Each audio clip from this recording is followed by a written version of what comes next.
Judge Brack, I think I'm going to shoot you. No, stop pointing that thing at me. That's what happens to people who try sneaking in the back way. You've gone completely mad. Oh, I say, did I get you? What in God's name do you think you're still doing, playing about like that? Oh, I just stand sometimes and take the odd shot. If you wouldn't mind. Oh, yes, I know this one all right. We've had enough of this particular performance for today. What am I allowed to do then? Has no one been to see you? No, not anyone. Tesman won't be back for a while. I suppose we'd better sit down and wait. If I'd known your husband was out, I'd have called earlier.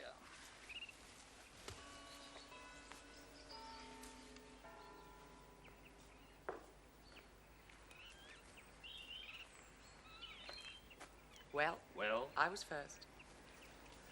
All right, Mrs. Tesman. Let's have a little chat together. It seems such an age since we talked. Do you know, there hasn't been a day when I haven't thought of you being back here again. All I could think of was Mrs. Tesman actually enjoying her honeymoon. What a word. Yes. What? Your husband was eloquent enough in his letters about it all. Oh, he would be. Snorting around in libraries is his idea of the very best. Copying bits out of other people's books. Well, that's his lot in life, for the most part. I've been so bored, I can't tell you. Never meeting a soul for 6 months who's got an inkling of our sort. I think I'd find that rather difficult. What's really the worst part of all? Is? Being stuck every minute of your life with the same person. Waking and sleeping. As if there were much difference. Handicrafts in the Middle Ages. At least that should help me get some sleep. How did it all come about? Me and Tesman. Or Tesman and you? I seemed to have danced my feet off. The music wasn't improving and didn't even look like lasting. Tesman was reasonable, circumspect, meticulous enough as a, whatever, historian. But did you always think he'd become a great success, like everyone else? Yes, I did.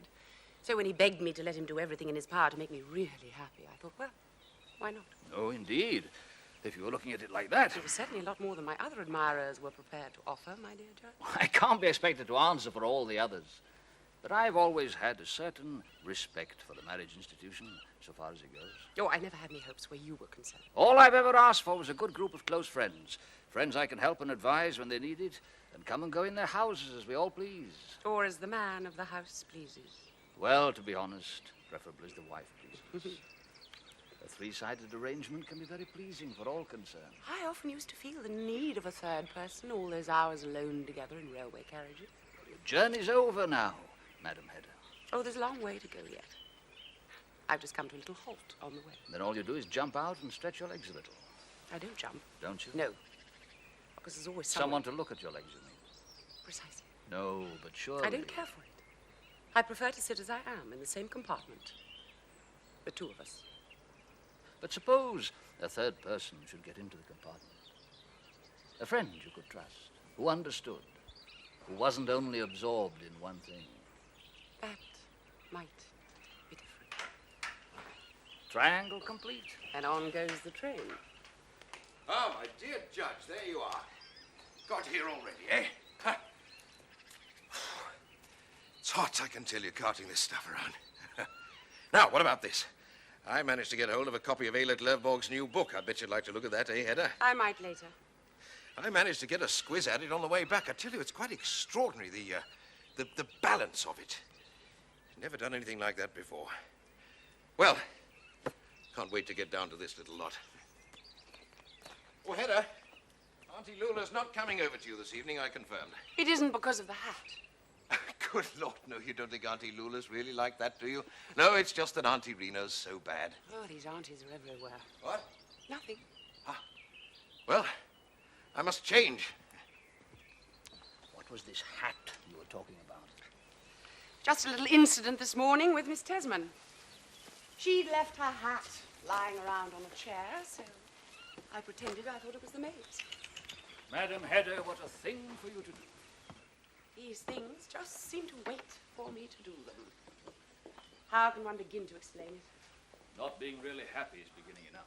But then why should I be happy? Is there a reason? For example, you've got the home you always set your heart on. Oh, you really believe that? Well, there must be something in it. Oh, yes, something. So? I used to get Tesman to bring me home from parties last summer. Unfortunately, I was going the other way. Indeed, your home lay in quite a different direction last year. Oh, come now, Madam Hedda. What were you saying about Tesman? We walked past this house one night, and Tesman, poor old chap, was humming and hawing away, not even knowing what to talk to me about. So, just to give this great academic mind a little bit of a helping hand, I said how much I'd like to live here. It was the feeling for the home of our dear Prime Minister that brought Tesman and me together. On the basis of that, we got engaged, married, and so on to our honeymoon. You mean you never really cared for the house at all? Oh, God knows. What about it now, looking as it does now? Oh, this room. Everywhere. It smells of lavender and old rose petals. I think that's the Prime Minister's lately departed lady on her way to heaven. It's a death smell, that's for sure. Oh, my dear Judge, you've no idea of the boredom I'm going to feel in this place. It's all so pathetic. It really is. Or perhaps the real reason's a bit different. How different? You never had a real excitement in your life. Nothing authentic. Well, if you like to put it that way. But perhaps now it might. What's going to happen, for instance, if you should suddenly find yourself with what most people would insist is the most tying and demanding of responsibilities? What about that? A little sweet little Madam Hedda. I've no yearnings for that, Judge Black. I don't look for those demands. But as a woman, don't you have any feelings? I ask you. I often think there's only one thing in this world I have any talent for at all. Oh, and what is that, may I ask? Boring myself to death. So there it is. Quite right, too. Here comes the professor. Now then, Madam Hedda, now then. Hedda, there's no message or anything from Aylett, eh? No, but if the worst comes to the worst, Mr. Lovborg can sit down here and talk to me. Really, Mrs. Tesman? What do you mean if the worst comes to the worst? If he doesn't want to go with you and Tesman. Probably the best thing for him, too. Really? Why? Well, you've always mocked my little bachelor nights out. That they were only for people with really rigorous principles. I'm sure Mr. Lovborg's principles are as rigorous as any by now. You know what converts are like. There's a gentleman to see you, Ma'am. Then show him in.